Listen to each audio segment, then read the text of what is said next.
Ny antony safidianana an'izay dia tsotra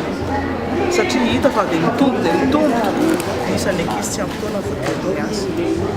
Hita koa ao anatin'ny fanaraha-maso izay ataonay amin'ny akanjaza izay efa ambany dia ambany fandraisana anjara amin'ny ray aman-dreny fa miaina ny ankizy mandeha mianatra satria efa tsy zakan'ny ray aman-dreny intsony ny frezy alohany hoe ny fandraisana anjara kely mba nangatahana aminy zany andoavana sakafon'ny ankizy sy ny goûter sy ny karaha mpampianatra. Ka eo zany ohatrany hoe sadaikatra zay nahita ny isa hoe firy marina ny ankizy eto Madagasikara zany tsy ampy taona miasa be da be tokoa izy ireo professeur teo efa misy roa tapitrisa mahely ny ankizy arana herisetra ao anatin'izay asa zay misy dimy hetsy ka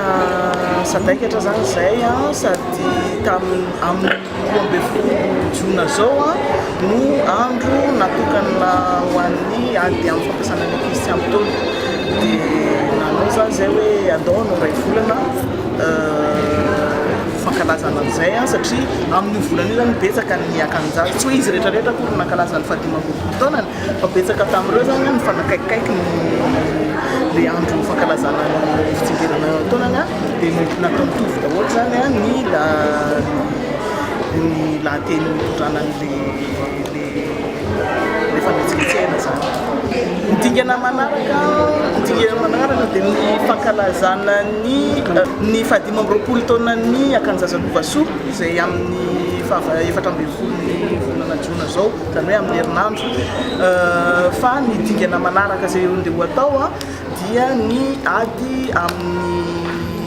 tsy fialana amin'ny fianarana zany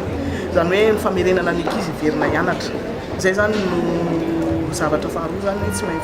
maintsy hoentina hoe asandratra avy hoe avereny mianatra ireo ankizy ireo. Betsaka loatra ny ankizy mirenireny any an'arabe mandeha any an'arabe anao andro fianarana dia tsy dimy tsy enina fa misy folo na zato no hitanao mandeha any an'arabe eny ary ho an'ny ankizy ny tena hoe ilany hoe mianatra mba ahafahany misandratra ao anatin'ny fiainana mba ahafahany manao zavatra hafa ao anatin'ny fiainana fa tsy hoe ho voatery hoe tsy haiko hoe zavatra tsy zarizary ny fiainana fa mba hoe ahafahany manana safidy amin'izay zavatra izay tianao atao amin'ny fiainana. Velona dia velona tokoa ary amin'ny isaorana moa zany nareo mpanao gazety nanaraka anay tamin'ity fitsingeranana ny 15 taonany Aremama ny akanjaza Aremama reto satria misy maromaro zany hoe tsy atako hoe very fa somary tsy hita elaela dia ity fangalazana ity dia efa nisy